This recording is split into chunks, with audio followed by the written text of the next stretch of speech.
This is The Gorge. It's a podcast where my friend Sara and I gorge ourselves on overanalyzing a topic. The Gorge is brought to you by Patreon. That's patreon.com/thegorge, where if you help us hit the $200 a month mark, not limit, mark, we can finally start That's Hell You're Walking Into, a podcast where Ben is dragged by the ankles into the Atlas Institute, far beneath the sands of Egypt, sat down and made to learn the ins and outs of the Fate franchise. A thing I love, a thing he tolerates. So yeah, it's a lot of fun. There's all kinds of weird fucked up lore to be learned, so you should try it and donate to us. We did a preview episode a few weeks back. You can check the backlog for that. And if you like it, you can donate to us and hopefully help us hit that mark. It would be great. But for now, what are we talking about this week? This week, we're talking about the compilation of Final Fantasy VII, because it kind of happened on accident, because we played Dirge of Cerberus on stream, and at the same time you were playing Crisis Core, and I know you watched Advent Children, so it was like, oh, well, let's just talk about the compilation. Yeah, we did not play or read a synopsis for Before Crisis, because that game is a clusterfuck, and I refuse. I just refuse. I'm sorry. Also, we didn't really go into the Light lower novels. key stuff, On the Way to a Smile, or The Kids Are Alright, or anything like that. Right, yeah, which I should, because I love the Turks, but also reading light novels translated into English is grueling, because it just doesn't translate well, because light novels by their nature are light. So it's very simple language that just sounds really strange in English, you know? So I can't read translated light novels. I've tried. Maybe one day I'll find a good one. So, never read that. We didn't watch the OVA. Maybe you did. Did you ever watch the OVA leading up to Advent Children with Denzel? Isn't that On the Way to a Smile? Oh, there's an On the Way to a Smile light novel as well. I didn't realize that the OVA. Yeah. I don't know. It was also called. There's so much. We just hit. Have you noticed there's a lot in the compilation of Final Fantasy VII, Ben? We just hit the ADCs. Yes, the big ones. Yeah. So, let's do it in chronological order. Yes, I was going to suggest that, because that's a good idea. Because the big one is the one that will take up the majority of this podcast. We might as well just talk about it, mostly. I really liked Crisis Core a lot. Crisis Core is a good video game, damn it. Except for the parts that I didn't like at all. Of which there are many. I would consider this an ambitious JRPG. Yes. That tried a lot of unique things. It tried. And it failed at a lot of unique things. I always give credit for when you try to break the formula and do something unique. Sure. But at the same time, I'll put it this way. I'm really, really glad the PSP emulator I used had a fast forward button. Yeah, so I will clarify, I have not played Crisis Core in years, so a lot of the gameplay stuff is isn't terribly fresh for me. The plot stuff is, because I've read the synopsis and watched cutscenes and blah blah blah, all that usual stuff. So the gameplay stuff, but I do remember playing the game being like, oh, this is a neat idea, and then after 30 hours of it, you're like, this is a drag, please let me out of here. The combat... Okay, so first off, I like the materia system. I like the materia fusion system. Yeah. It's very reminiscent of the ability fusion system in Birth by Sleep. In fact, this game and Birth by Sleep have some very striking similarities, believe it or not, considering they're made by the exact same fucking group. Yeah, it's almost the exact same team. Yeah, and are thematically appropriate, and Zack is in both of them. Yeah, which is Birth by Sleep came after Crisis Core, right? Yes. Because Zack was popular enough to get into Birth by Sleep by that point. That makes sense. Yeah, that makes sense. But it was, so, you've got that roulette system, you know, which is really, really great, except you can't skip it when it activates. Oh, yeah. You have to watch that cutscene, like whatever that, you know, animation is, the every single time. Yes. You never get to skip it, ever. Nope. You sure don't. You get to see the same ones over and over again. The one with, the one that's just like the generic one that if you don't get like any faces lined up, you see that one so much, and it's just like, when you don't have that character unlocked and it's just like a generic slashing thing. Yeah. You will see it a lot. Yeah. It will make you want to be dead. The ability to skip it after like seeing it the first time, or it just being truncated after seeing it the first time would have been nice. Yeah. There's just a lot of like there's a lot of weird things about this game that are just, it was clearly like the first attempt. You know, like the first foray, and they figured it out later in other titles. But boy, it feels very experimental at times, which is good and also bad. Also, there is no need for random encounters. Society has evolved beyond the need for random encounters. Yes, absolutely. We no longer need to have invisible enemies appear on the screen and force you into a battle that you can't run from. There is no run option in this game. There's no run option in this game because it's all in like the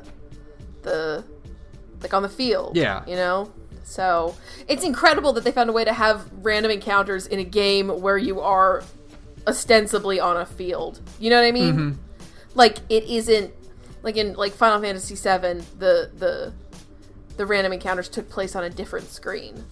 Yeah. And it's like, that makes sense because, and I mean, I'm sure that the reason it kind of happens like that in Crisis Core is for the same reason. It's for memory processing reasons because, you know, we're on a handheld. We're on a PSP. Yeah. We're not even on a PS Vita, you know? And it's just like, boy, okay, I guess. And it's, I don't know, maybe I didn't unlock these features, but you get a boost to hold more materia when Zack becomes a first class. Right. But it only happens the one time, and you don't get a lot of materia slots. See, that is definitely a gameplay thing that I am only kind of vaguely remembering, but like, yeah, it feels like you're not given enough space to kind of breathe, I guess is a good way to put it. Yeah. And then also in terms of like stuff that's like, hey, this is really good. And also like, hey, why did you do this? Hey Ben, how do you feel about Genesis? Okay, so I wanted to get a few more of my like gameplay things out because get it. I have a lot to say about Genesis and about some of the story additions that this game makes. Okay, get the gameplay stuff out quick first. Yeah. Okay. Just the general like the core getting behind an enemy and getting crits by hitting their back was really cool. The fact that the roulette system worked as well as it did, and there was never a point where I felt like I got screwed over because like it didn't give me the one I want. Like even if you're full heal and you get Aeriths, you still get like an invincibility buff for a while. Yes. So there are some times where this game can like really trivialize a boss because it's like, oh, you're invincible for 15 seconds. Okay, I'm just gonna get in there and wail on it then, and oops, I'm already done. Yeah, I do think, and maybe I don't know if this has ever been proven, but I do think that the roulette wheel, at least when I played it back in the day, it feels like it's really weighted in your favor, you know? Yeah. Like, it feels like sometimes the game just gives you things to be like, well, here you go. Like, you know what I mean? Like, the fact that I got just straight up pure invincibility multiple times. Yeah. Is like, okay. Thanks. I guess it's because you are kind of I sometimes I think, like, Crisis Core is very much so, like, all right, we're going to get you through this so you can get back to the story. Because, like, it's kind of shuttling you toward that all the time. Maybe. The big complaint I did have about the game, about like the one that I hated the most, was that leveling up was also on the roulette wheel. Oh yeah. Like you didn't just earn experience and level up. You earned more percentage to get 3 7s in a row. Yeah. I did not like that. No, I like being in control. Yeah. I like being able to grind and like know that a level's coming up. Yeah, it feels like there was a weird window of time, and Square still kind of did it, even back with like Final Fantasy 15, where they were trying to tweak the concept of leveling, because this is kind of the time like adjacent to when like Final Fantasy 12 was coming out and stuff like that, and it's like, yeah, you were leveling in that, but the more important part was the license board, you know, like, yeah, you were gaining HP when you leveled in 12, but all of the important stuff was on the license board, which was a completely different beast, you know? Yeah. So it just seems like for a while there, and even when did Chrono Cross come out? Oh, Chrono Cross's leveling system is so weird! 1999. So, you know, it came out and it was just, you know, they were trying to do something different then, to where it was like unifying all parties' levels so that everybody was the same level with just variants of stats, which again, conceptually neat. In practice, but it also discouraged grinding. I don't know. I think maybe that's a good thing. I don't know. Yeah, you know, exactly. You kind of go like back and forth, like, I don't know. So it seems like they were trying to do lots of different things with leveling at the time. Thank God in Final Fantasy VII Remake, they were just like, no, you just gain levels. Yeah, you just get your stats up. You just get your stats up. It's so much easier. You just gain levels. You learn new abilities through weapon skills like Final Fantasy IX. You know? It's like, okay, cool. We understand that. Yeah. We all understand weapon skills. Yeah. But no, like those are like the big like complaints and notes I had about like just playing the game itself. Sure. Like I said, if I didn't have that fast forward button and the ability to just speed up these kinds of things, probably would have been a lot more angry at this game. Yeah. Yeah. Now that all being said, this is a really, really good story that I have some pretty big problems with it with. The biggest of them is this guy who wears red. Genesis sucks. Genesis just sucks. Everything about he's such a drag. Okay. So this and Dirge of Cerberus, which we'll talk about later, but I actually was thinking about this really in depth about when you have this sort of situation where you are making a sequel to a thing that you didn't plan for when you made the first thing. Right. You know, like, they didn't make 7 with the intention of making a prequel or sequel later on, you know? Right, yeah, of course. And so when you do that, obviously for the sake of telling a story, you have to introduce new elements that may or may not have been in the previous, you know, the main entry. Right. And you also have to find a way to kind of justify why these things weren't mentioned in the original, right? Yeah.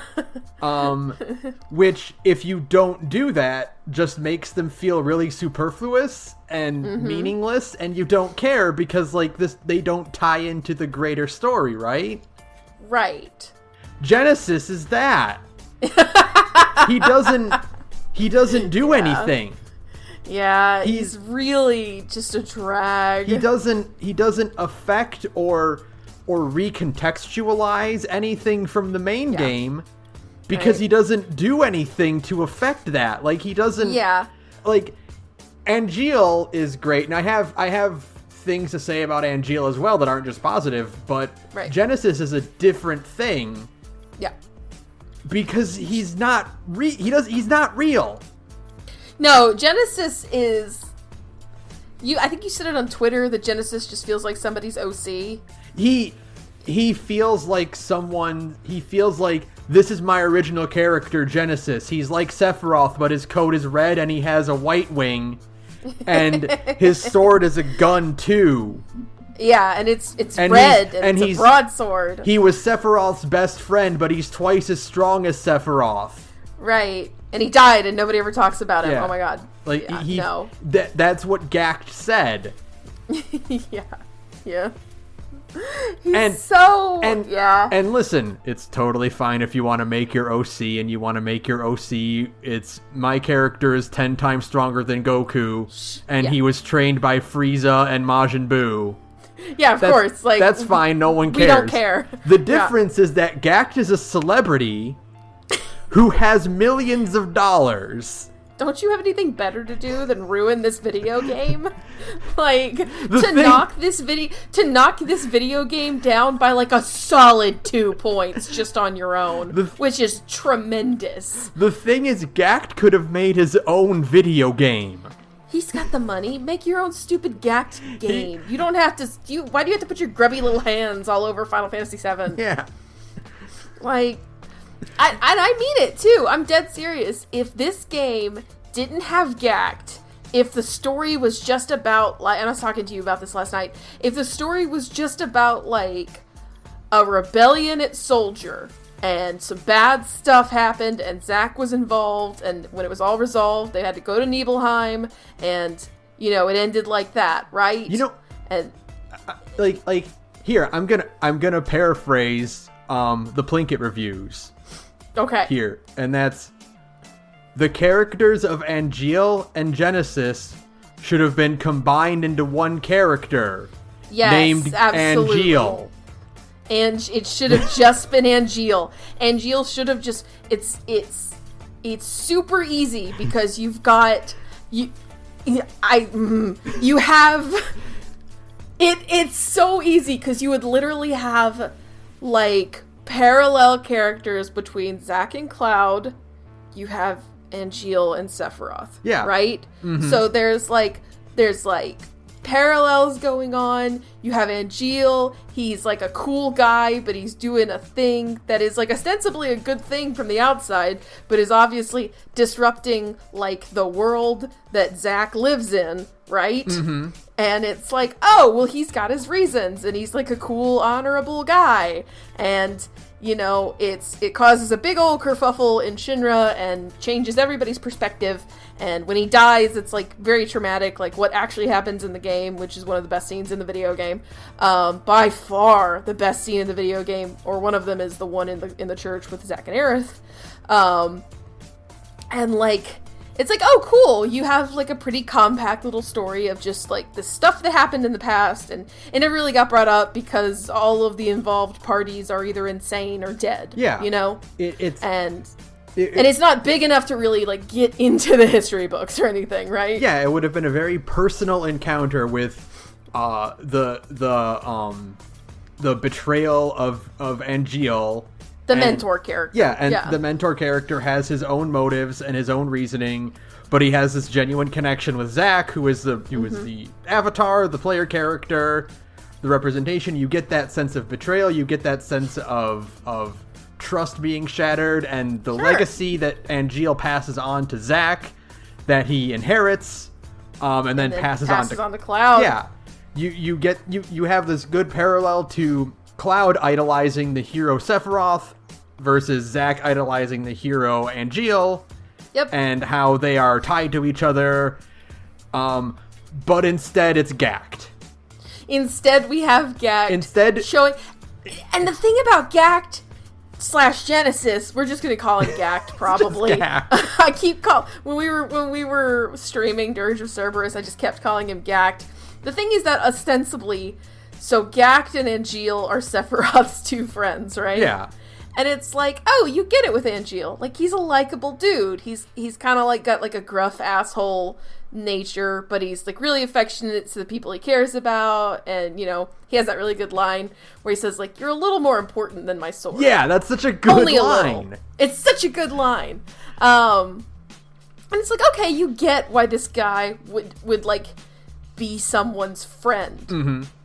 Why is anybody friends with Genesis? Hey, Genesis, shut up about Hamilton, okay? It was 5 years ago. Everyone already knows about it. Shut the fuck up about Hamilton. Stop reading the quotes. Stop playing the fucking songs on your phone on the subway at 8 a.m., okay? Stop comparing everybody to characters from fucking Hamilton. We're all tired. It's not cool anymore. Everybody knows about that fucking play. Read another book. read another book, please. That's it. Genesis is a Harry Potter person. It's literally his entire personality is about Loveless. It's all he has. It's like, I don't know why anybody would consider this guy a friend, because like the whole linchpin of the game is that, like, the thing you have to buy into is that Sephiroth likes these two dudes and their death is what contributes to him going bonkers in Nibelheim. Right? Right. Nobody is gonna miss Genesis. Nobody. Like, you can totally understand Sephiroth and Angeal, because even if they don't they don't have a shared interest like that, their personalities are very similar in the terms of they kind of mesh, where it's like weird quiet guy and like quiet guy who's a little bit friendlier, you know what I mean? And you can see why they would be endearing to each other, you know? Yeah. Why does anybody like Genesis? Why is Angeal so concerned for Genesis? Like, there is no humanizing moment for this character ever in the entire game. I cannot get over how fucking blatant Genesis is a poochie. Oh god, he's such a poochie, right? It's that exact thing of they're trying to push this character as hard as possible. Yeah, they want you to think he's cool. Yeah. Please think Poochie is cool. Yeah, it's every time Genesis isn't on the screen, everyone should be asking, "Where's Genesis?" Instead what happens is that every time Genesis is on the screen, everybody is asking, "Why is Genesis here?" It's so weird how much of a ripoff he is to Sephiroth. And how blatant it is, because Sephiroth is a major character in this game. Yeah, that's the thing. If Sephiroth wasn't a character in this game, it'd be like, oh, okay, you're doing like a callback to Sephiroth because you can't use Sephiroth. Yeah. Because he's dead. Like, that's Vice in Dirge of Cerberus, right? Yeah, or it would be Vicious in the Cowboy Bebop movie. Right. You can't use Vincent because he's got stuff to do later in the movie, so we'll have this character who's kind of like him to be the villain. Yeah, exactly. Yeah. So we can't. You can't put those two characters next to each other. Like their outfit designs are exactly the same. You can't give Genesis his own Hojo, who is significantly less. Like, Hojo is. We'll get to Hojo in Dirge of Cerberus. We will. But Hojo in like Final Fantasy VII. And in the remake especially, kind of has like this vibe of such pure, horrible grime,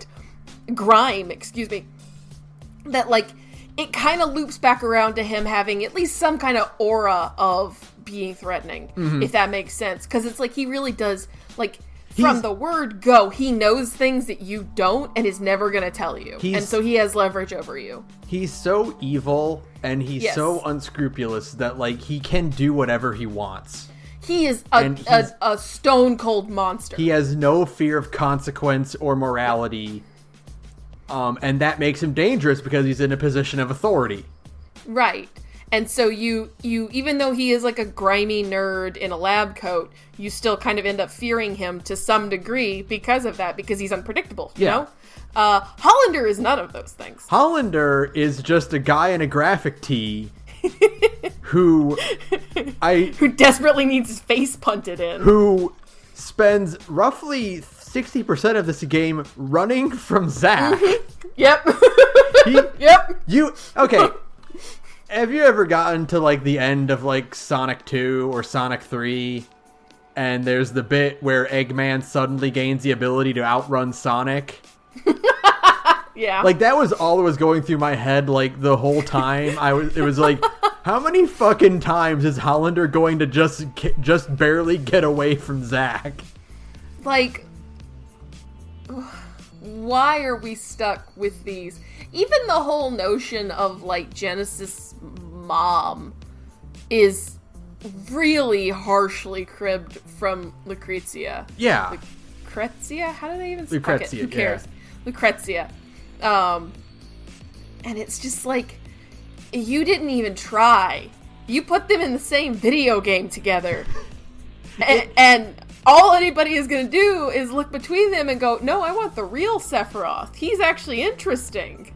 Why isn't he in this video game more? He's the one I recognize because I beat his game 10 years ago. Yeah. Like, again, in the universe where this game is like a 10 out of 10, or at least like a solid 9, like, this game would be, like, really, really about Sephiroth to a degree. Mm-hmm. You know what I mean? He doesn't have, like, a lot of scenes in this game. The thing about it is that Zack has a connection to Sephiroth, right? Zack has a connection to Angeal. Sure. Zack doesn't have a connection to Genesis, and this is Zack's game. Yeah. It doesn't work because Zack has no reason to care about Genesis, and Genesis's existence doesn't tie into the greater story. Right, and there is no, at any time in this game, does there ever feel like there's any real enmity between Zack and Angeal? The other one, sorry, Zack and Genesis? Yeah. Genesis just kind of feels like a pain in everybody's ass. Like, he doesn't feel terribly villainous. He just feels like, God, he exhausts me. He feels like Turles or Lord Slug. He does. He is the movie villain that the heroes defeat because he's an active threat, not because it serves any greater growth for them as characters. Right, yeah. Whereas Sephiroth and Angeal fit that a lot better to grow Zack as a character. Yeah, it's, you start getting, like, if you think about, like, oh, these ideas of sacrifice for something bigger than yourself, you have Angeal doing this thing because he believes in something bigger than just soldier. He believes in, like, heroism and honor and all that stuff that, like, soldier isn't really about. Like, he talks a lot about, like, being honorable as a soldier, but soldier is, a corporate mercenary for force. So there's no actual honor in being one. And, like, you get the sense that he kind of knows that too. But but he's still trying to be, like, personally honorable and die for something that seems meaningful. And it's like, oh, that's, like, a thing that Zack eventually internalizes and understands, is that sometimes you have to, like, give a huge portion of yourself for something bigger, or you can't live with yourself, It's I'm gonna make more of these comparisons later. It's fine. But it's the other most notable prequel in existence, the prequel trilogy, compared to the original trilogy, and the ideals of a soldier reflect the ideals of a Jedi in the prequel trilogy, where they're just kind of these weird mercenary types that don't actually have honor, but what's important is the honor you find as one. Right, what the rank of soldier means to you and how you're going to use this amoral hitman rank. Right, yeah. This hired thug rank that you have, how are you going to make it honorable? How are you going to find a way to, like, live with yourself in this position? You've earned, this is, it is a big thing to be one. There are very few first-class soldiers in the game. So obviously becoming one is a big deal. So it's like, well, now you have this. What are you going to do with it? And that's the real question of, like, the whole game is, like, you've been given this thing. How are you going to better the world with it? And then, Zack makes his decision at the end of the game. The price of freedom is steep. He's not paying the price of freedom for himself, y'all. Yeah. He's literally doing it for Cloud. Like, he knows for a fact this is a fight he's gonna lose. But he's literally willfully paying the price for another person because the other option is running and not being able to live with himself, So he's willing to do it. It's like, oh yeah, that's, even with Genesis farting all over this video game and knocking it down to literally like a 7 out of 10. Just by being in it. You know? Even with Genesis fucking forcing him himself into the Nibelheim flashback. Yes. A thing nobody asked for, ever. Even if it did get us, like, Sephiroth's rawest line in the game. You will rot is a great line, by the way. I do love that, like, Genesis does show up in that cutscene for no reason. Because Sephiroth just tells him to fuck off. Yeah, go fuck yourself, buddy. I hope you die. He literally says that. Like, and then it's like, yeah, why are you guys friends then? Yeah. Why?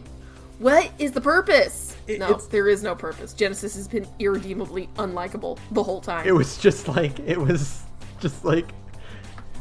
Genesis very clearly did not plan for the idea that Sephiroth might just say no. Might just say fuck off. Like, what did you think was gonna happen, like, buddy? At that point, Angeal is already dead. Yeah, like, it's like no, it's I won't. not like, hey, come hang out with me and Angeal. It's like, no, just come hang out with me. And it's like, fuck off. He doesn't even be like, all right, well, I will take you by force then. He's just like, oh, okay. Bye. Hi. Sorry, yeah. I see you're going through something. I'll leave you guys alone now.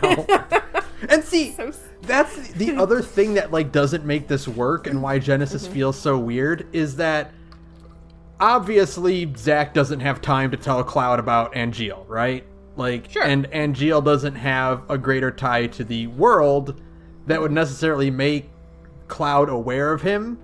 Right. Cloud met Genesis. Yeah. Cloud knows him. Cloud and Zack both encountered Genesis on a mission they knew was very important. Yeah. So you think, like, that it comes back to that thing of, like, well, why, you're making a prequel, so why didn't they talk about this prequel in the original game? And again, you take out Genesis, it makes total sense. Everybody involved who knew Angeal is either insane or dead, you know? And eventually those crazy people end up dead too, and Cloud never interacted with him, so it's like, oh, okay, well, he fell by the wayside. There's no way for anybody to know about him. But then you add Genesis to it, and it's like, did you people really just staple this one terrible character onto this game and make it identifiably worse just by doing that? Like, in Nibelheim, Cloud and Tifa were hanging out outside the reactor. He would have seen Genesis just walk out. And be like, oh, that's weird. Like, no. Shouldn't I try to, like, arrest that guy or something? No, don't worry about it, Cloud. He's ultimately not important to the story at all. But we still have to deal with him. It's them trying to push this character that, by nature of him being in a prequel and not being mentioned anywhere else, means he can't be important to the story. No, he can never do anything with any real stakes or consequences, right? Like, he can do evil villainous things and read bad poetry a lot, but he can never make a notable mark on the world. And this is kind of a thing where, like, in general, like, just overall, I do tend to be wary of prequels. Sure, for absolutely. Reasons like this, where it's like, well, I don't really care what happened before because I know where that prequel will end, you know? But, like, not to say that every prequel is bad, but it's just, like, I find I have it, like, a hard time getting excited for them unless they're something unique like that. But this is, like, I don't really need to know that much about Zack's story. Beyond, like, it helps to expand him as a character, but I know where this story's going to end. Yeah, I know how this ends up. Yeah. It's like, oh, okay.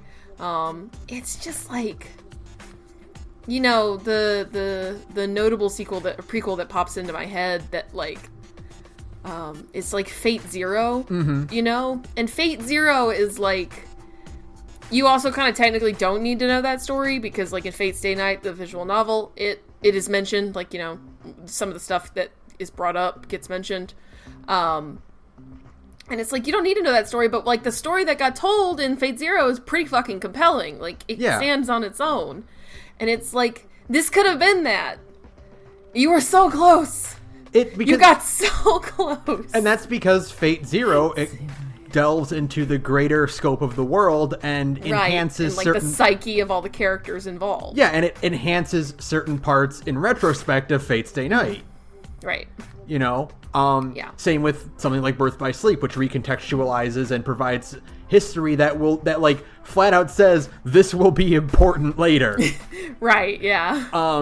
The problem with Trice's core is that, like I said at the beginning, like, this wasn't really planned. Mm-hmm. And since this came after Advent Children, mm-hmm. like, you know, this was released after Advent Children, it's like, well, there's nothing that this game can really do to recontextualize anything. Right, yeah. Yeah. Now, that being said, I'm not saying it's bad. Like, exploring... There's a lot of really good stuff in Crisis Core is the problem. Yeah, exploring Zack as a character is great because he's a really compelling and interesting... Zack is so much more of a protagonist than Cloud is. Oh, he has such... And I mean, that's part of, again, what makes Final Fantasy VII so good is that Cloud is such a bad protagonist. He's such a, like... And I mean a bad protagonist in the sense that he does not have the nature of a protagonist. Mm-hmm. You know what I mean? Like, and that's what makes it compelling, is that he's just really shitty at it. And so you kind of end up rooting for the guy in his own way. But, like... Zack is straight up just a heroic character. Yeah. You know, like, he's probably the only heroic character in all of Final Fantasy VII. A game series / compilation that is mostly about a bunch of bad people trying to either do worse or do better. Mm-hmm. You know? And Aerith. Seeing, like, getting to see his and Aerith's relationship is good because it helps contextualize her relationship with Cloud later. Mm-hmm. You get to see more of the Turks. You get to see more of the inner workings of Shinra and of Soldier, which is good because if you don't do a lot of side quests, the base game doesn't really explore those things very well. And it's good. There's a lot of good stuff. Like I said, I think Angelo's a great character because he serves to further Zack's character, which in turn serves to further Cloud's character. Right. That being said, there is one thing I'm going to say that's kind of... I might be controversial. Sure. I don't like that the Buster Sword was Angeal's first. Yeah. You know, it's not really a thing I put a lot of thought into, I guess. But I get why you would think that. It's, like I said, I was going to tell us the prequels, but it's Luke's lightsaber. Yeah. It's not... The Buster Sword is only important because we as the fans recognize it as Cloud's sword. Yeah. Right? Yeah, they showed the thing and I clapped. Yeah. The reason why it's important that Zack has the Buster Sword is because it ties to Cloud getting it and taking on Zack's personality. It reflects the calm flashback and how it's easier for the audience to believe that Cloud was there because flashback Cloud has the sword. Right. And then we see later on that it was actually Zack and Cloud was superimposing himself, and it's easier for us to tie that together because we have that visual of the sword on his back. It's not that important to the characters. The sword itself is not necessarily a meaningful thing. Like, it doesn't have any kind of emotional quality beyond, like a nostalgic attachment to Final Fantasy VII. You see the Buster Sword and you go, ooh, Buster Sword. Yeah. But it doesn't really have any, like, in-story emotional significance. It's just the big slab of metal that is used to establish that Cloud must be some kind of badass if he can heft that thing. Yeah. And then when the actual calm flashback happens and you see that, you know, that Zack has it instead, you go like, oh, so Zack was the real deal as well, you know? Mm-hmm. And it doesn't... The Buster Sword itself is not an important spiritual thing. It's not, you know? It's just a big sword. It's not Luke's lightsaber. It's not, this thing has been passed down from generation to generation. It's just a big sword. Yeah, it's just a big sword that serves to further the plot. Yeah. And muddle the waters of Cloud's memories. Yeah, yeah. And also, I mean, like, the sword was made to be a big sword, just from, like, a technical standpoint. Yeah. The sword is a huge sword because it would show up better on the little Popeye-armed models on the PS1. Like, part of the reason Cloud has a giant slab sword is because, like, if you gave him a normal-sized sword, it wouldn't look that impressive on the little Popeye models. Like, and then when you go into the battle menu, and he's holding, like, this giant sword on the old PS1 version, you're like, oh, this guy is really strong. He can just heft this thing like it's no big deal. Like, that's why. It's hard. The sword is just big because they put it on the PS1. Yeah, it's hard for the audience to accept that the Buster Sword is part of the inherited legacy. Right. When you can replace it in like an hour.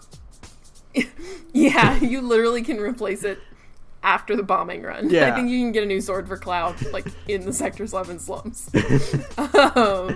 So it's like, oh, okay, this maybe isn't that important. I mean, and yes, it does kind of serve to, like, tie the lessons Angeal imparts onto Zack. About, like, legacy and stuff like that, yeah. But, like, when it was first revealed, like, and I would have even accepted if it was like, oh, this just happens to be Angeal's sword, and Zack picks it up after his death. But yeah, that would have been fine too. When you get to the bit where it's like, oh, this sword has been in my life, you know, my family for years, and I rarely swing it because I don't want it to get worn down. Mm-hmm. And then it passes on to Zack, and it just becomes his primary weapon. Yeah. Yeah. It's a little weird. And yeah, you're right. If it had just been like Angeal's cool sword that Zack picked up, it's like, oh, okay. Well, that's fine. It just kind of establishes this idea of like the Buster Sword being an inherited thing. Yeah. But the Buster Sword did not need a tragic backstory, no. is what I'm saying. The Buster Sword got a tragic backstory, and it did not need one. It's like, oh, I guess we're doing this, okay. Also, apologies if you guys can pick up the fireworks going off. Because I don't hear any. 8 days after the 4th of July, which is the perfect time to launch more fireworks. It's fine. Don't worry about it. I can't hear anything, so you're good. But yeah, for now, anyways. But yeah, beyond that, like, Crisis Core is a game that I really wish I enjoyed more. And I really wish it could get a nice remake and be taken off of the PSP and put onto a real console where it can flourish. But the problem is that you would have to replay it, and, like, you know, if it got like a cool, like a nice remake, that would be great, but then you remember all the plot stuff you don't like about the game. There's like a lot of plot stuff I really do like. I love seeing the Turks when they're young. I love seeing Zack and Aerith. I think it's like the highlight of the game is everything going on between them. Mm-hmm.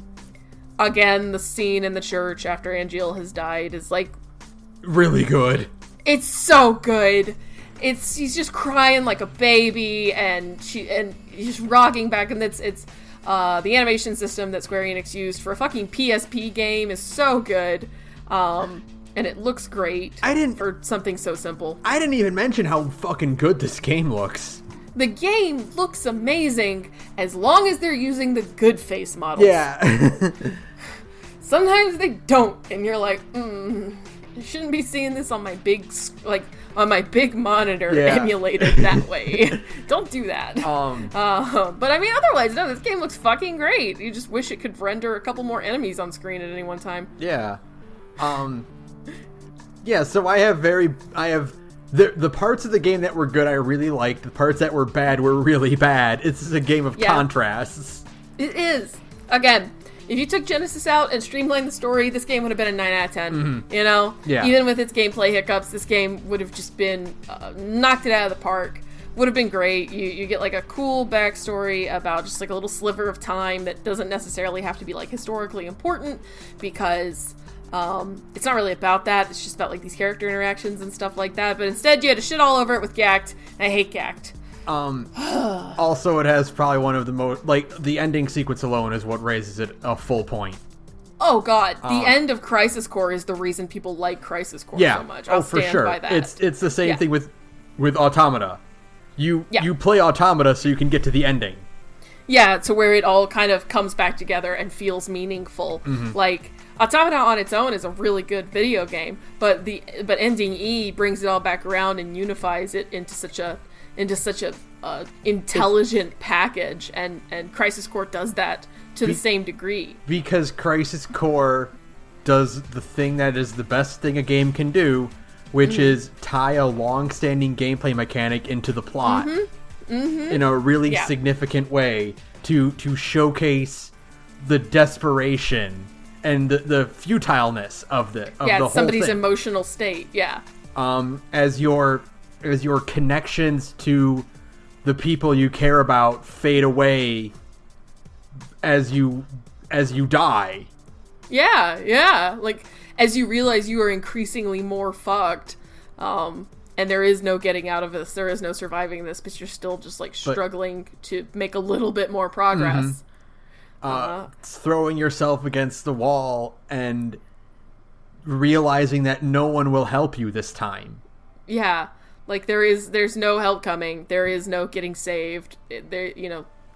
Like, you're doomed. And you actually do get that sense of just like of impending doom as you play the game, which is just incredible. It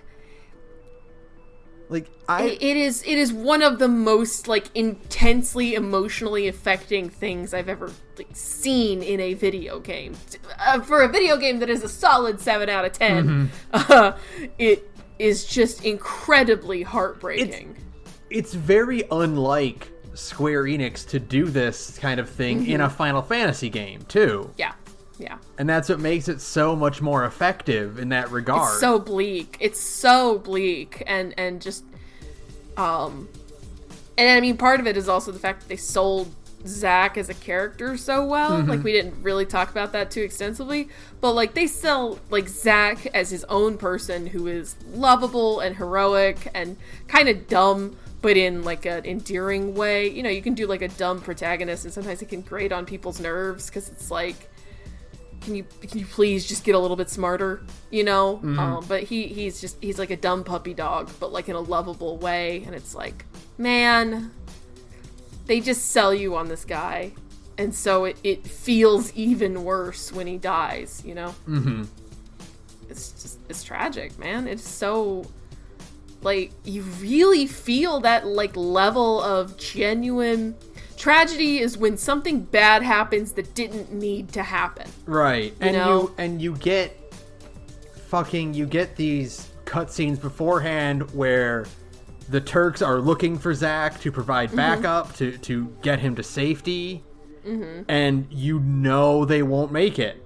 Yeah, because you've played Final Fantasy VII. Yeah. Like, you know how this story ends.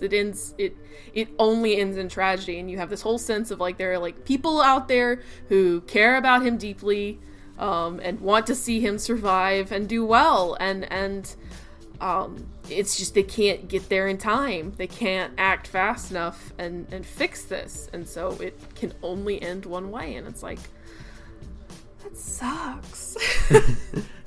It sucks.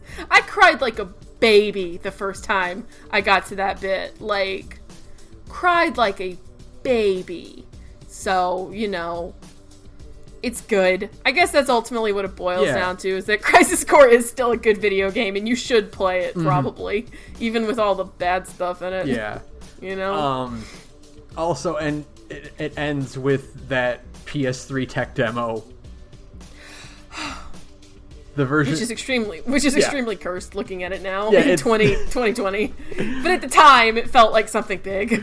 It's like, you know, when it ends on like to be continued in Final Fantasy VII, you're like, oh shit, God. Yeah, oh shit, that's right, they did that. That was cool, you know. Although again, the graphics for that thing it's like, ugh.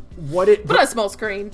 But what it did was like actually playing that battle, and like I feel like I got cheated because like people were talking like I was playing that thing for what felt like hours, and I'm like I didn't only had like 20 minutes of it before something got me. And I was like, that's not fair. I had a revive status on and it didn't trigger. Yeah. But like that just fucking ties it deep back into the remake ending. Oh god. Now you know why people lost their fucking minds. Like I knew it was a big deal. Like I knew it was a big deal because I played 7. Sure. But contextualizing it and seeing that struggle and like really dragging it home. Same with playing the actual Nibelheim incident and seeing that kind of like for real in quotes instead of like represented through 10 polygon flashbacks. 10 polygon models that kind of walk slowly toward each other.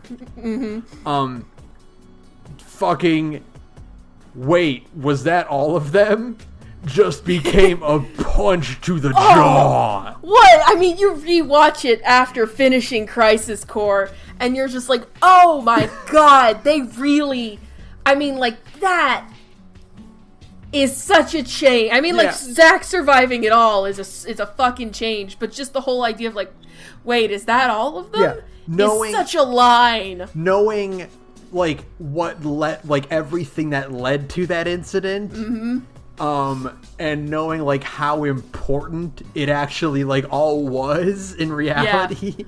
Yeah. Holy shit. It's intense. It owns. It's so good. It's just to show it. I mean, and again, I am constantly boggled by the degree that the remake references Crisis Core. Yeah, Kunsel is a character. Having now played it, you get it. You're like, wait, there are Crisis Core references all over this fucking game. Kunsel gets referenced. Hojo talks about S&G cells. Yes, like they shot for. If you look at it, that is a shot for shot remake of the end of the bit at the end of Crisis Core. The price of freedom is steep. Yeah. Yeah, the price for freedom is steep. It is the exact same camera angles and anything, just rendered better. Like, it is so weird to me. Like, all the compilation stuff all gets kind of referenced in the remake. Like, Kyrie is there, and that's an On the Way to our The Kids Are Alright reference. But, like, going back and, like, really thinking about it, like, there are so many Crisis Core references in this game. I guess Nomura really liked Crisis Core more than I realized. I guess he did. I'm surprised by it, and I'm so glad there is no direct Genesis reference. Thank you fucking God. The G thing is like their little way of being clever and coy, but like that's it. That's it. Thank God. But not really, because G cells were tied to Angeal, not to Genesis. Oh, that's right. Maybe they'll just remove him entirely because they don't want to pay royalties for Gak's face. They'll just use Angeal the way they always should have. Yeah. God. That'd be great. What else about Crisis Core before we move on? Hey, it fucking sucks that Sephiroth is likable in this game. Yeah. It sucks that he actually is like a really good person, and like it makes that he's like a cool guy. Like it makes that way more harsh. It's so sad. Again, it's just this whole idea of just tragedy all over this game. This game is just a tragedy because like he's played by Superman, and it's just George Newbern doing his Superman voice to make him sound like a nice guy, and he's like affectionate, and he says nice things to Zack, and you're like, oh. There's that really great part where Zack yells at him through the phone, and he just kind of like holds his phone away from his head, like, why am I letting this child shout at me? And it's really good. And it's like, you didn't have to do that. You didn't have to humanize this guy, because now I just feel sad all the time. Thanks. Yeah, thanks for that. Thanks for making him like a character. That was nice. And it's like, man, Crisis Core could have been great. It's still pretty good, though. I mean, people should still play Crisis Core, but, you know, it's like a good 7 instead of like a great 9. Oh, well. So we want to move on? Yeah, what's next in the timeline? Advent Children! Specifically, Advent Children Complete. A movie that I will stand by is really good. It's a good movie. It's not like a good film. It's not cinema. It's not. To use the Martin Scorsese term. It's not cinema. But damn it, it's a good anime movie. He's gonna put this in the same category where he puts Endgame. Yeah, absolutely. And that's fine. You know what? That's fine. I'm not calling Advent Children cinema, but it is a damn fine anime movie. It's like the best DBZ movie ever made. It's really good. They fight those characters really good. All the fight scenes are cool, and everybody's raw except for poor Barrett. It's having rewatched it now, I was like, there's gotta be something I missed about this story, and it turns out I didn't miss anything. It's extremely straightforward. It's pretty very simple. It's very simple. There's a disease. There's some Sephiroth clones running around. Fight them. There's a big monster. Sephiroth comes back so Cloud can fight him in an actual, cinematic fight. It looks really cool. Sephiroth drops a building on him. And it's like, oh, he drops Shinra HQ on him. That's cool. You know? I like it. I love Advent Children. I've seen it 6 times. Everyone but Barrett gets a cool design. Yeah. And Vincent, who's never allowed to have a new design ever. Vincent's gonna have the same design until the heat death of the universe. He will have the same design in remake. You know that, right? Oh, for sure. The remnants were bad, but Kadaj has a cool sword, so it's fine. And Laws has a cool fight scene with Tifa in the church. Yeah. And that kicks ass. Tifa beats the hell out of him and Laws cheats to win. Where they play the battle theme. And it's like a cool piano rendition of the battle theme, and everybody on Earth thinks it sounds awesome. Yeah. And then Laws has the victory fanfare play as his ringtone, and then the entire franchise stole that from him forever. This has been said over and over, but since we're recording it for austerity on the podcast, it's really, really cool that they use cell phones as a metaphor for relationships. Absolutely. I mean, it's there's literal product placement in this fucking movie, but who cares? I like it. They tied it together in that Tifa, Vincent mentions he doesn't have a phone, and he is apart from everyone else. Mm-hmm. And the first thing he says when he comes back is, "Do you know where I can buy a phone?" Yeah, and it's like, oh, that's right, because these people are your friends, and you want to stay connected to them. Answer your phone, Cloud. Yeah, Tifa says, you never answer your phone, but you keep it with you. Mm-hmm. And it's important that he loses his phone. Mm-hmm. It's just neat. It's cool to see. I feel like Nomura, this is one of those things where Nomura finds something he really enjoys, and latches onto it and incorporates that as a theme into his story. Right. Actually, I'm thinking, hold on. When did The World Ends With You comes out? 2007. When did Advent Children come out? Probably not long. It was 2004? 2005. Okay, yeah. 2 years apart. And The World Ends With You is also aggressively about cell phones. And that was the time when they were becoming a thing that everyone had, not just your dad for business. Yeah, incredibly ubiquitous. Around 2005 to 2007 is when everybody was starting to get flip phones, Mm-hmm. And so that just became a new layer of connecting people across the world. Yeah. Kind of like how in Kingdom Hearts 3 the gummy phone is a significant object for tying people together, to the point where a character uses it to show his allegiance to the hero side when it gets questioned. Yeah, exactly. And it is kind of neat because at that time in 2007 we were really, we're still inundated with it because the boomers refused to shut the fuck up. But that was when we were really starting to get inundated with Herber technology bad. Thomas Edison was a witch. Yeah. And then Nomura was like, actually, no, cell phones are a net positive for the world. You can use it to keep in touch with people that you don't see often and still show, a way to care. And it's like, that's nice, Nomura. Well done. Yeah, you don't need to, you can contact them anywhere. You don't need to be at home or near a payphone to reach out to people now. You can do it whenever, wherever you want.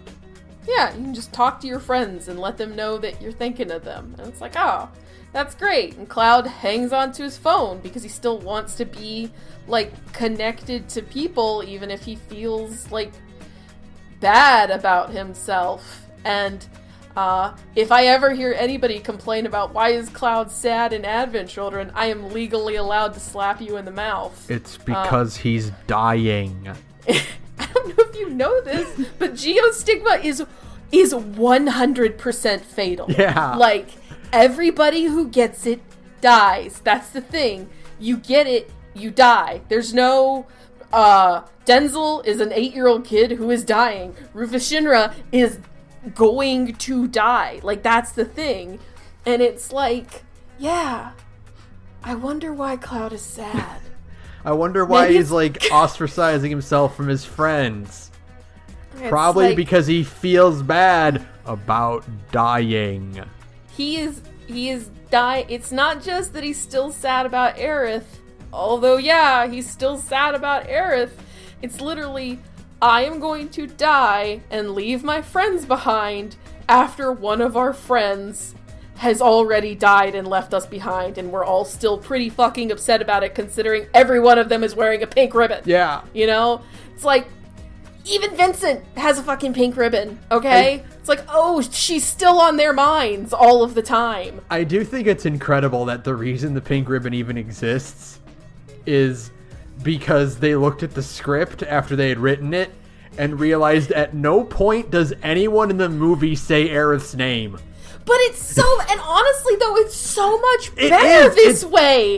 It is. It really is better that way.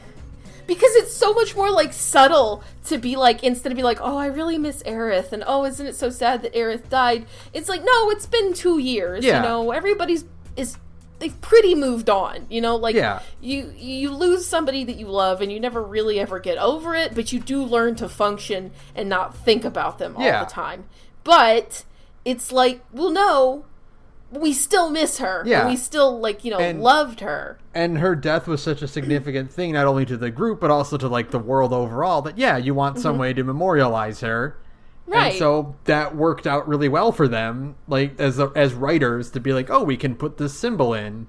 Yeah, you put this little... And then it becomes a big moment when Cloud... Because everybody else is wearing the pink ribbon, and there's a shot where everybody shows up to the battle, and, fucking Sid Highwind, the surliest man in the world, is wearing a pink bow, Yeah.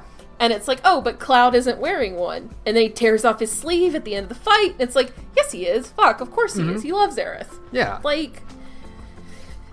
That's great! It's great. It's really good. It's really good, as it turns out. It's a pretty good little movie. This movie, this is, unlike prequels, which I'm always hesitant because I'm well, what is this going to do for the plot?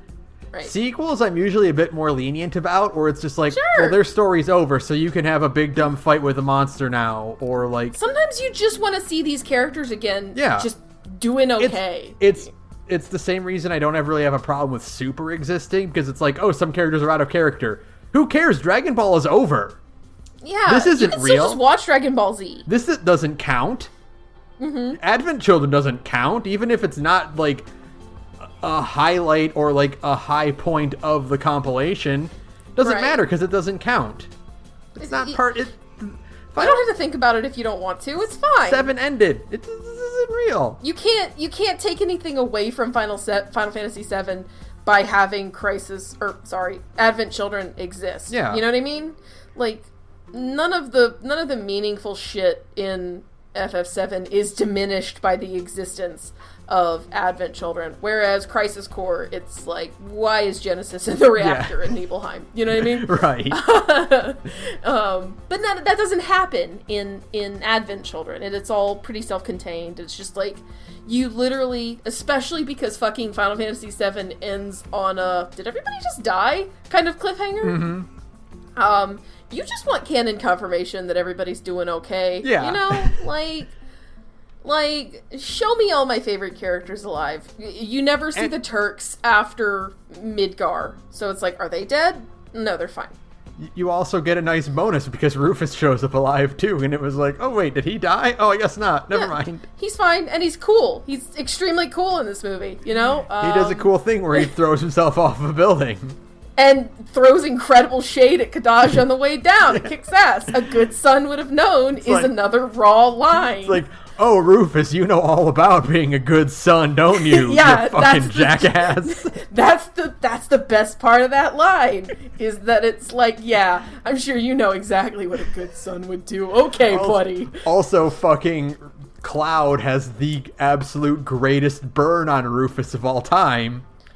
Which is where when he goes, Rufus Shinra, and then turns to Rude and says, boy, do I feel sorry for you.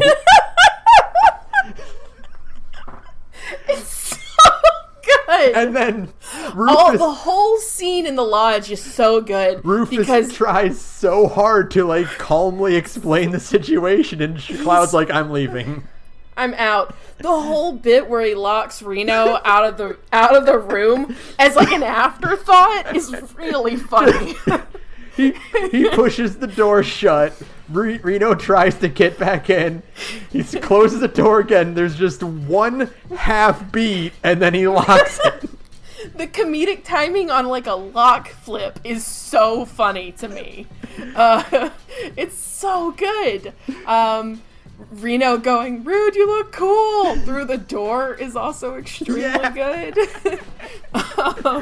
The bit where Reno insults the Genova head, and Laws is like, how dare you say that about our mother? And he's like, sorry, your mom's cool. What the hell am I saying? Yeah, it's so good. It's not in the original Advent Children, which is why you should only ever watch Advent Children complete. Marlene's impression of Barrett. Oh god. That's not in the original Advent Children, and it's such a highlight of this movie. Is this little girl doing an impression of her very gruff big dad. Holding up her arm like a gun. Yeah. Also, I have extremely powerful feelings about one, they very blatantly reused the same look for Marlene from this movie for remake. Mm-hmm. Like, you can kind of see that she has like the same kind of features. Yeah. Just, older, obviously, in Advent Children. Marlene's outfit is just Aerith. Yeah, it is. She wears her hair exactly like Aerith. Oh my god, yeah. Yeah, she has the pink bow in the back of her hair. She has it in a ponytail, and it has a little spiral in her hair, and she wears like a long skirt, and it's just, she's literally was so affected by like her few minutes with Aerith. And then you play the remake, and you have one of the best emotional scenes in the movie in the game is that bit where and like I cry thinking about it sometimes, but where she's like, are they gonna destroy our house? And Aerith is like, no, it's okay. As long as you have your daddy, you'll be fine. And it's like, oh, yeah, okay. So that's why she's, she was pretty affected by, like, was, like, one or two encounters with this lady, mm-hmm. right? Yeah. And it's like, yeah, that's so good. This movie rules. It's not perfect, but I really like it. It's kind of like the opposite of Crisis Core in that way. Because this one doesn't have to be good. There's a lot more pressure on Crisis Core to be good than there is on Advent Children. Yeah, Advent Children being kind of imperfect is why I'm just like, no, but I still love it. Crisis Core being imperfect is like, you came so close, I was also reading that, like, the only members of the party that Marlene doesn't recognize are Vincent and Yuffie because they're optional characters. Yay! Oh, it's such a good reference. Oh, man.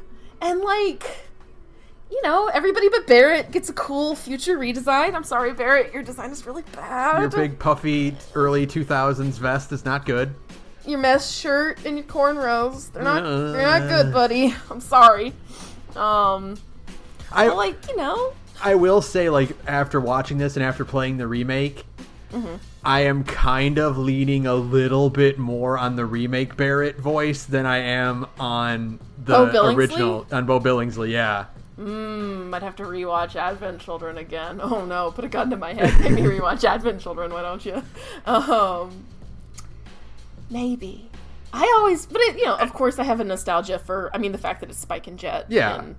As Barrett and Vincent. So, Steve Bloom is in this movie for like 15 seconds. It's great. He has more lines than Red. Oh.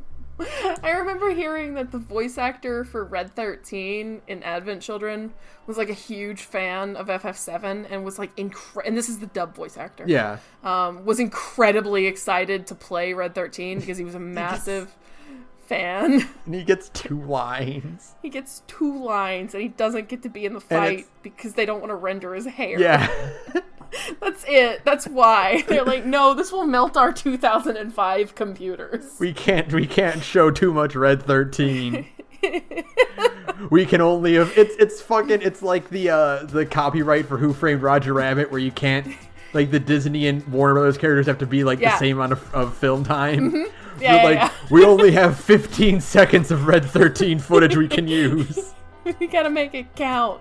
And he only shows up for a little bit. It's like, oh man. But they can't. But back in the day, they just could not render that cat dog thing well. It is a stroke of genius to just, like, I think we said it in the remake episode, where it's putting Kate Sith on Red's back is a stroke of genius.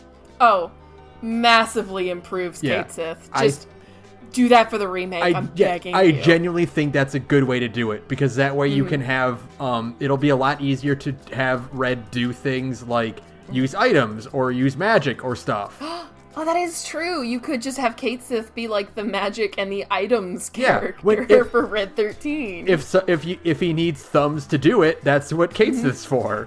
Oh, that's so good. And it would be really cute because, I like the big Moogle, like Kate Sith's big Moogle, but I do think it'll be kind of weird to render that thing in the remake, without it looking incredibly out of place. Yeah, I have a hard time of thinking of that thing in motion. Yeah.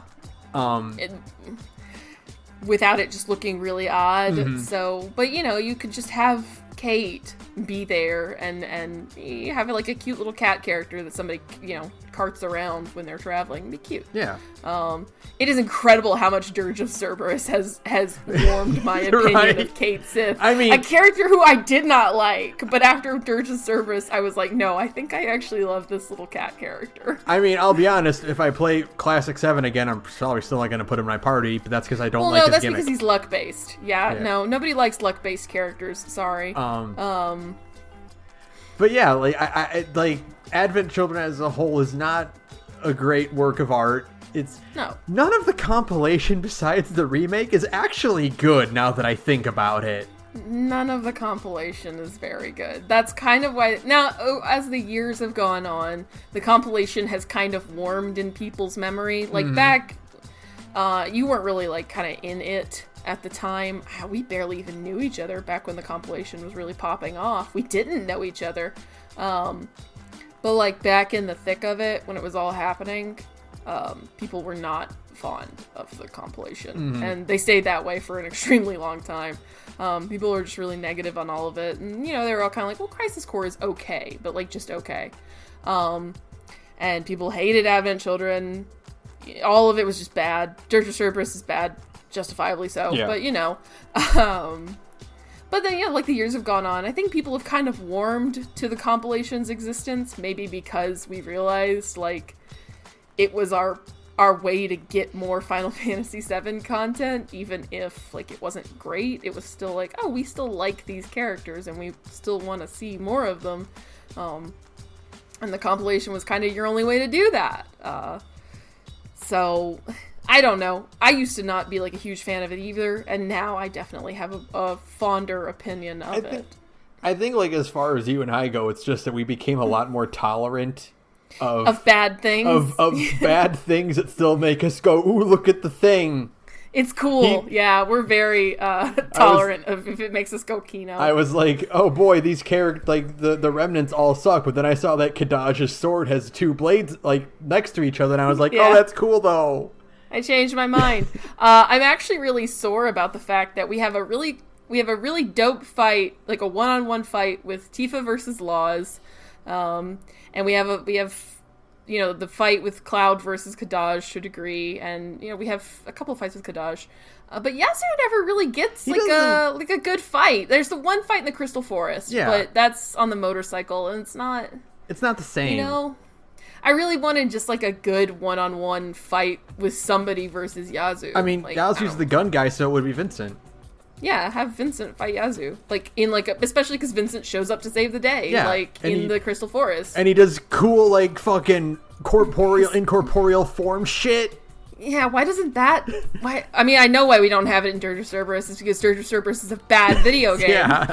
It's like but it would have been cool. I saw that in the movie, and I got mad, because I was like, I could have been doing that? That could have been that could have been your dash in Dirge of Cerberus if Dirge of Cerberus was a good video game, I just, like... Vincent's so fucking great,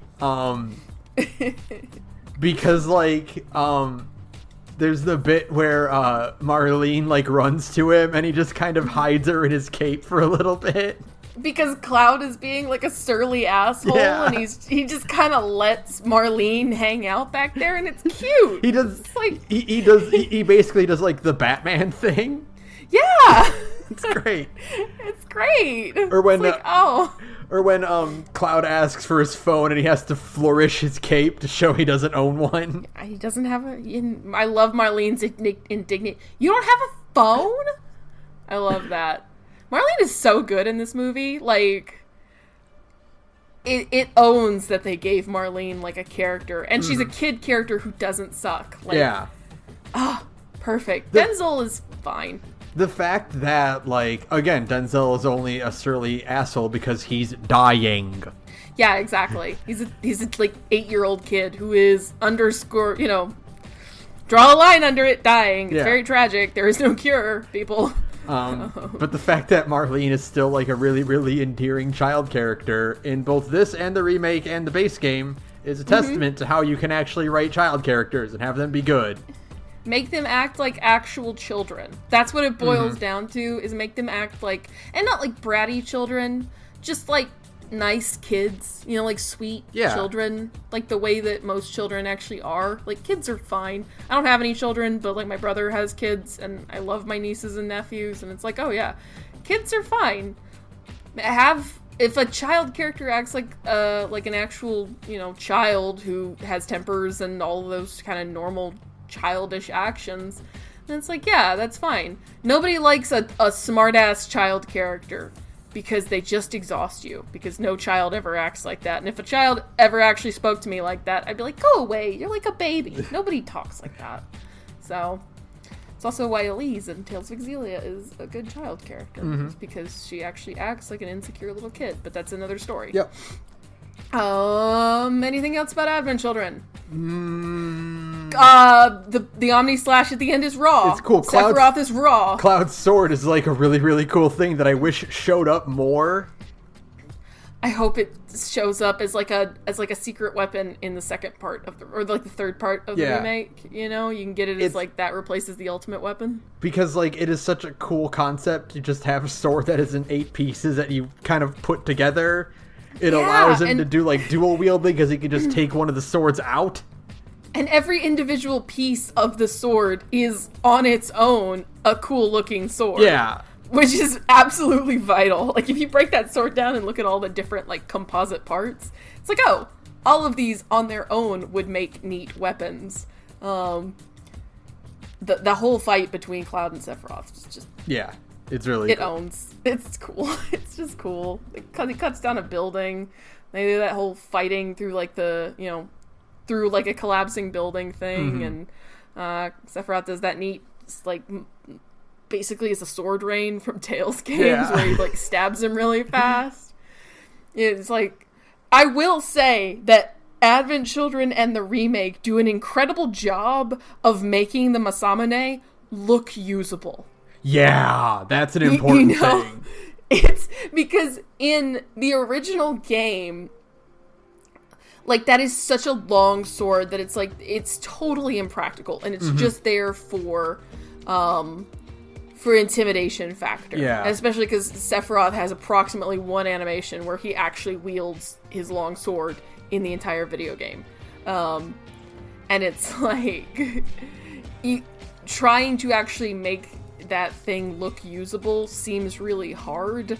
And they pull it off in Advent Children the remake. It's like, oh, he actually can just swing that thing around and it looks reasonable. Like, it looks like a thing somebody who was adequately skilled could actually do. Like, okay, good job. You did it. I never expected that. So, yeah, Advent Children owns, man. I love I Will Never Be a Memory. It's raw. There's a lot of raw lines in that movie. It's a lot of good lines. It's a good line because it's very much just like, not just like, no, Cloud, you're stuck with me forever in your psyche, but also, like, not to get too pretentious, but it is also, you know, like a commentary on the fact that Sephiroth is so much of what he is in, like, video game nostalgia as, like, the villain kind of character. Yeah. He's never going to be just a memory. He's always going to be something bigger than that. He will always be on the GameFAQs character poll. Yeah, always. It's great.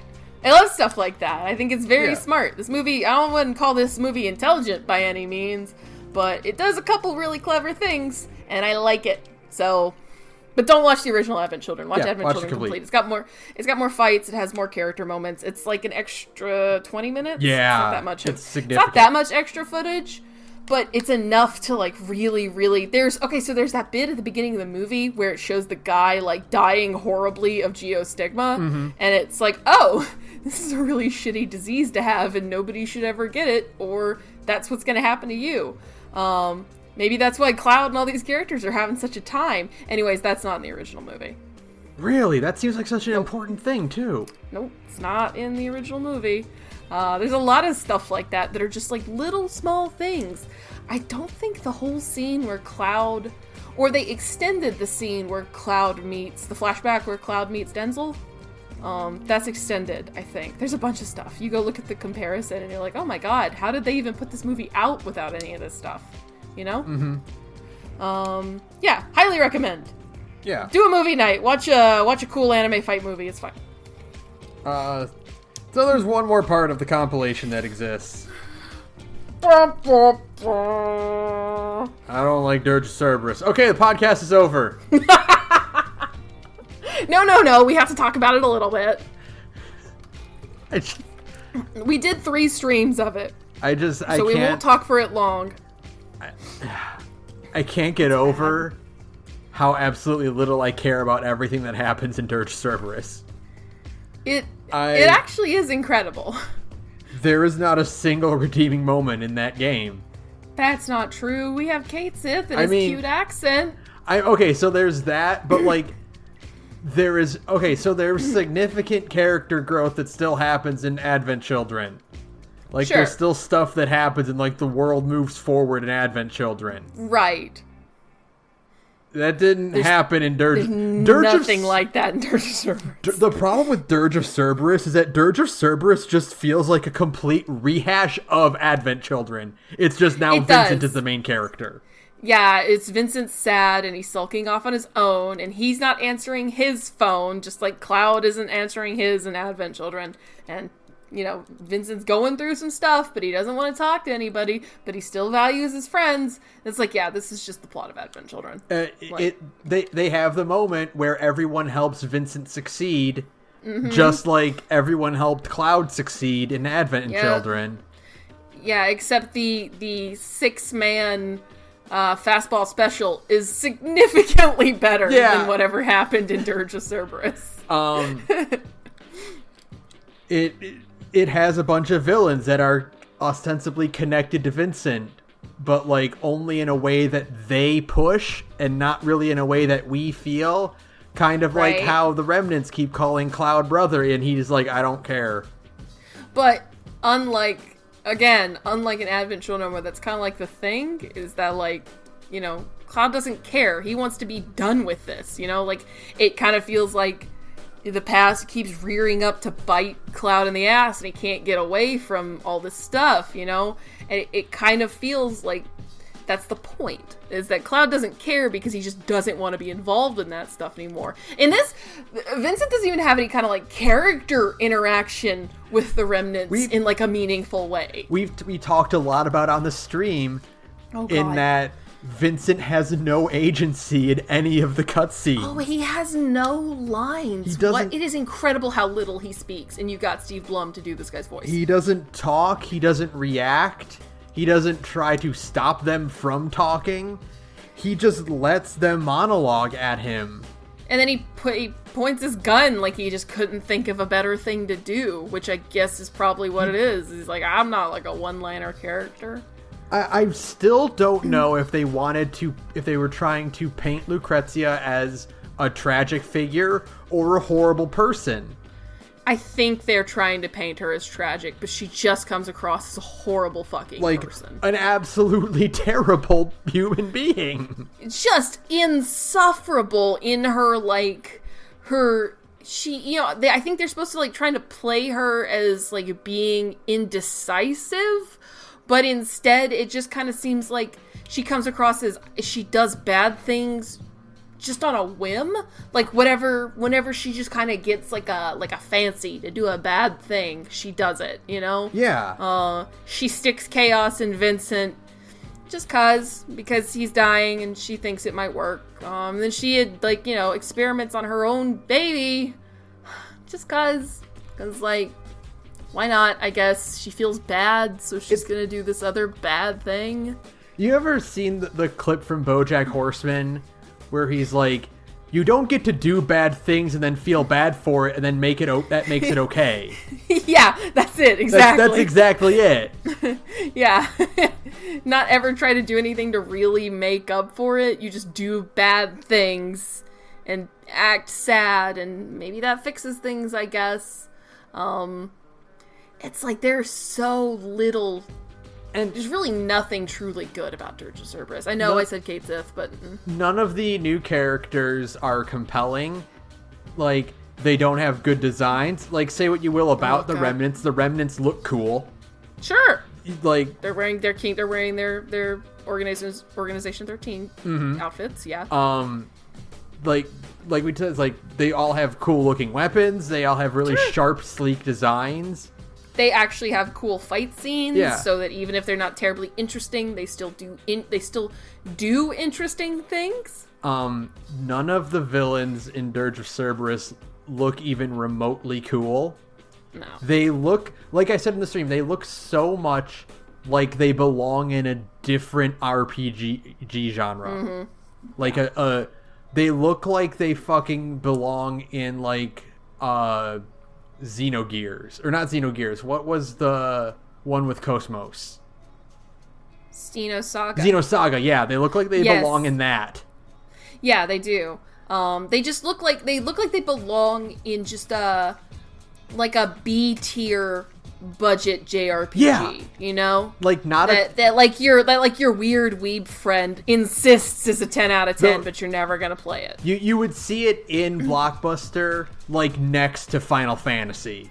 Yeah, totally that. And it's just all of their nobody is, like, the only person who seems even kind of interesting, and this is a huge reach, is Rosso, and that's just because Mary Elizabeth McGlynn is having a really good time doing a really bad Russian accent. That's it. We talked about how, like, how Vice fucking looks like a parody of an anime character. Knockoff Sephiroth model that you buy bootleg off of eBay. Mm-hmm. You know?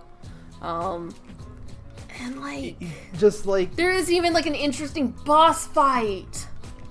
Because the gameplay's like garbage. Oh, because the gameplay's so bad and there's no good dodge.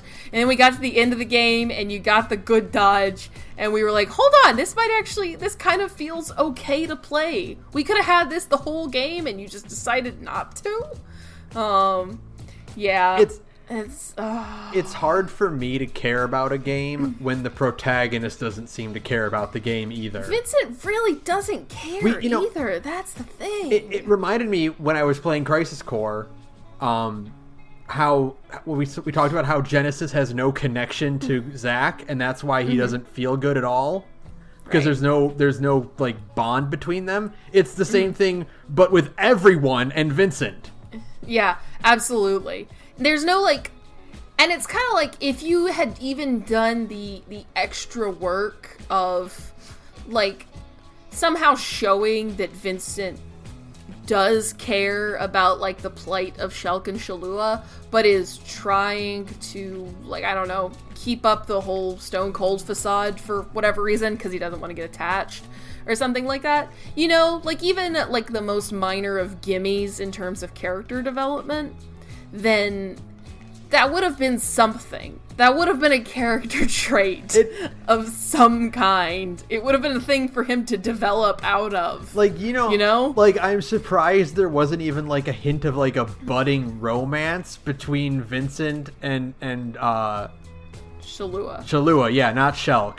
Not Shulk. Shalua. No, there is that for Vincent and Shulk, which sucks. But, like, you know, because it's, you know, you could have done a thing where it's, like, because she reminds him of Lucrezia. Sure. And blah, blah, blah, and how, like, he's just trying to relive the past or something. It would have been something. You can even kind of see it, because she's like a you know, brunette scientist who feels really bad about, like, the mistakes of her past. Yeah. You know? And then that kind of would have been something. It would have been some kind of... I mean, if Shalua and Vincent had any kind of rapport, not even romantic, but any kind of, like, character rapport, like he does kind of see Lucrezia in her, and so he kind of is a little bit softer on her, and then, oh my god, she gets grievously injured in the most bullshit cutscene in the universe. And it's like, oh, you know, I could have cared more and fixed it. And it's like, oh, that would be an arc. It would be a bad arc, but it would be something instead of zero. It would have been some kind of character arc. As it stands, there's nothing in Dirge of Cerberus. The only three characters, with any kind of, like, spark and personality are fucking the Yuffie, who I love, right? Yuffie actually has personality and good animations, and she's cute, and she has, like, a genuine connection with Vincent and seems to actually care about him, unlike literally everybody else in the game. And she's really worried about him at a few points, and it's like, oh, hey, there's actually, like a bond between these two characters. Kate Sith, who I usually hate, but in this case, again, has a personality and a cute Scottish accent, so it's like, okay, fine, thank God, some fucking levity in this game. And then fucking Hojo, who at least has a personality. It's an evil personality, but it's a personality. Hojo, who is at least having fun.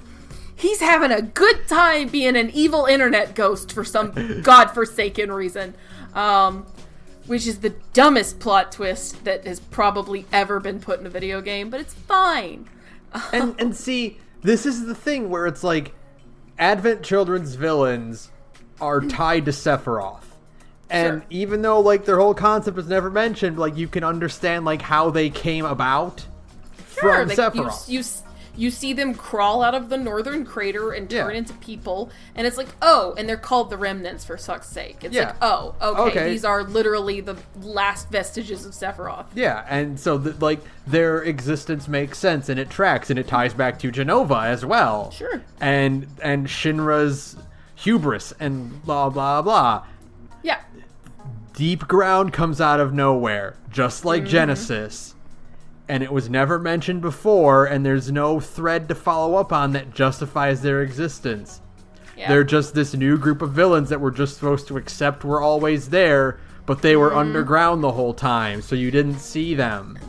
And then for some reason that I still don't understand, because at that point in the stream, we had totally mentally checked out. I still don't understand exactly how Hojo became an internet ghost who was controlling Vice. He had to have done it literally minutes before dying after the party killed him. Yeah. And it's like, did he just... And the thing is that after the party killed him, he was like a gross bug monster. Yeah. So did he turn back into a people? Or did he, like, slap his bug tentacles all over the keyboard to download his brain? You saw his... they saw his body. Like, they show that shot of his body on Sister Ray at the beginning of the game. So I guess he did turn back from being like a gross bug monster to download his brain. Also, why is the Sister Ray connected to the internet? It's just a big cannon. It's just a big cannon. Wi-Fi didn't exist back then. The Sister Ray is not part of the Internet of Things, guys. It's like having your fridge connected to the internet. Why? Rufus is looking at like the budget report for the Sister Ray, and he's like, why the fuck is there a Wi-Fi receiver built into this thing? Who did that? Hojo's like, nah. I'm Paul eating. He did, because he also shows up in Advent and Crisis Core, so I could hear him more clearly. Paul Eating does do a fucking fantastic job with that voice. He does. I mean, he's really, really good as Hojo. I mean, he nails it. I think every, actor, every voice actor or theater actor or film actor, at their core, really wants to be a mad scientist. I think the height of acting, the greatest role anyone could have is a mad scientist. Or at least some kind of villain who's a villain and loving it. It's the show Minazuki theory of voice acting, where it's if you can just be a crazy guy who laughs maniacally while, I don't know, rubbing his hands together and going, my plan. Who among us doesn't want to tie a maid into a railroad track? Honestly. It's true. It's one of my dreams. It's just the height. You can just go completely buck wild doing it. And nobody will ever criticize you because it's they're having so much fun. Yeah. Obviously they're having a good time. And I just think it's great that Hojo's having a great time while in the body of this really ripped shirtless guy with two katanas. It's probably Hojo's dream. Are you kidding me? He's like, finally, I'm a hot white-haired anime boy.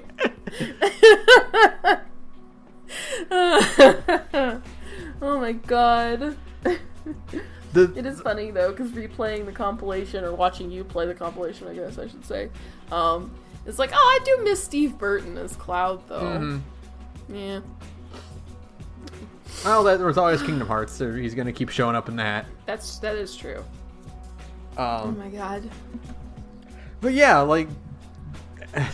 I guess in terms of overall ranking, I think for me it goes the best as Advent Children, and then it's incredible, and then Crisis Core, and then Dirge of Cerberus. But Dirge of Cerberus is it's way at the bottom. Way the bottom. Before Crisis is probably better. On the Way to a Smile is probably better. The Kids Are Alright is probably better. Dirge of Cerberus, because there's just nothing happening in Dirge of Cerberus. It's abysmal. There's really no emotional stakes whatsoever, and anytime there are the vestiges of emotional stakes, it's for characters I don't care about. Exactly. It commits that great sin of I don't care about these characters. Yeah. Why am I here? Why am I listening to you people complain when I could be watching a character I enjoy go through some kind of character development that never happens? Just what you need to do is, to get the real Dirge of Cerberus experience, is watch Advent Children complete. Yep. And then watch Advent Children complete again. That's it. Pretend Cloud is Vincent. Yeah. Just replace every line of Cloud with Vincent, and there you go. There, we did it for you. We solved the problem. You're welcome. Vincent even is pining after a dead brunette chick, just like Cloud. Oh my god. Even Lucrezia's horrible design, which is dog shit, kind of evokes Aerith to a degree. A little bit, with the ponytail and the ruffly dress, and she's very girly. She's got a ribbon in her hair. Nomura only knows how to draw pretty brunette women. and the occasional, I want to point this out, short-haired blonde, because Larxene and Elena both hang out with redheads with facial markings, and they're just short-haired blondes. You know what I mean? Mm-hmm. That's it. That's all that's in Nomura's repertoire of female character designs. No, he can he can also draw the same girl with 3 different hair colors.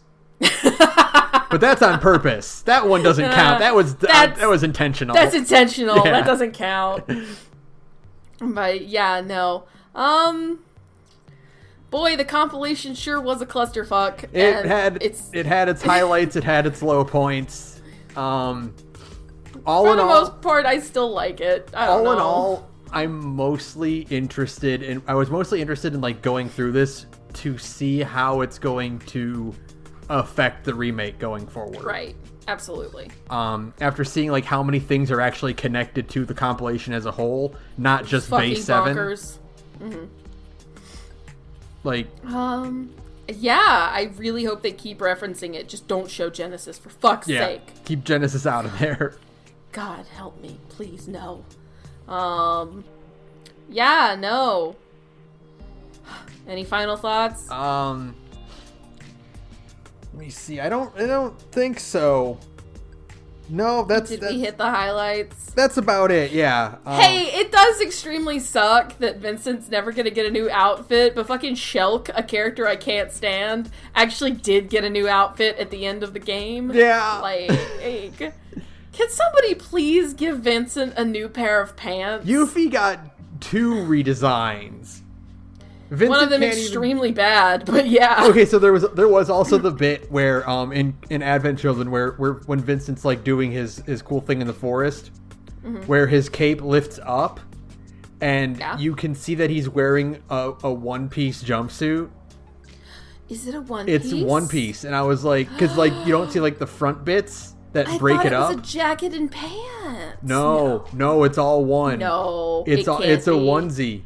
I refuse. I gotta go back and I'm gonna go check the footage. Oh no, Vincent's never gonna get a new outfit. He's gonna be wearing a onesie forever. Just watch. Fucking Remake 2 is gonna happen, and Vincent and Yuffie are gonna be, like, not optional characters. They'll be real parts of the cast, and Yuffie will get a new sporty design that'll be great. And Vincent will still just be wearing the exact same outfit. The dream that I want to come true is that Vincent just gets Cloud's Kingdom Hearts 1 outfit. That would be cool. That would be cool, where it's like a scarf instead. Yeah. Yeah, that would be raw. Maybe we can dream. Poor Vincent. I'm sorry, buddy. It just sucks. You know, he just has no personality. Except for, like, the couple of flashes of, like, the flashback where he's a Turk. And even then, it's like, that haircut's really bad, buddy. Go back to having long hair. You look like an awkward emo kid at a high school dance. In your fucking zip-up. Yeah. Fucking zip-up suit. I'm so glad they took out the zippers. I talk about that. I think every time we've ever talked about Final Fantasy VII on this fucking podcast, I complain about the zippers on the Turk's suit. They're so bad. But it's so stupid. I can't get over it. And it's not like, you know, the joke about Nomura's obsession with zippers. No, that's not like a recent addition. You can go look at the concept art for the Turks back in FF7, and they still have fucking zippers on their suits for some godforsaken reason. It's like, why? Okay. So glad they fixed that in Remake. Thank you. I'm glad the Turks finally got cool suits. They actually look cool. You would think I would have read Before Crisis before doing this, considering my obsession with the Turks, but really, no. I've read a, synopsis of that plot, and it sounds like a nightmare, so no thank you. Maybe someday I'll talk about it on Twitter. I don't know. Yeah. I think that's it. That's all I got. That's all I got, too. I feel like maybe I had something else. Nero is wearing a jockstrap. Yeah. Yeah, he is. Go watch. You should go watch our stream. Yeah, go watch our compilation. It's on the YouTube channel. All 3 videos are up of our full playthrough of our slog through Dirge of Cerberus. Yeah. You'll get way more of our direct thoughts as stuff happens. Yeah, please do. Where we make fun of Vincent being in the cuck shed the entire time. Oh, poor Vincent. You got cucked the whole game. Okay. All right. Thank you to Broke Free for background music. You can follow me on Twitter at thegorgepodcast. You can follow Sara at radioinactivity. And if you want to listen to Sarah play other RPGs, you can listen to her other podcast. Hey, I'm in another podcast called Big Gay Nerds, where me and a bunch of cool queer friends get together and we play tabletop games. We try out lots of different systems. We have a lot of fun. Right now we are wrapping up, literally there's like 3 episodes to go at this point, of our Blades in the Dark block, where we're doing a cool heist on a train that's going across the ocean, which kicks ass. You should come check us out. We're at Big Gay Nerds on SoundCloud, and you can find the links to the rest of our social media from there. Thanks. All right, that'll do it for us. It's never been easier than this one. Fuck Gact. Oh god. Fuck Gact. Fuck Genesis. Ruining what could have been an amazing video game. But no, he had to get his grubby little hands all over it and just smear his horrible grease. Him and Hojo just put their grease all over the compilation and made it bad. Oh. Good night, everyone.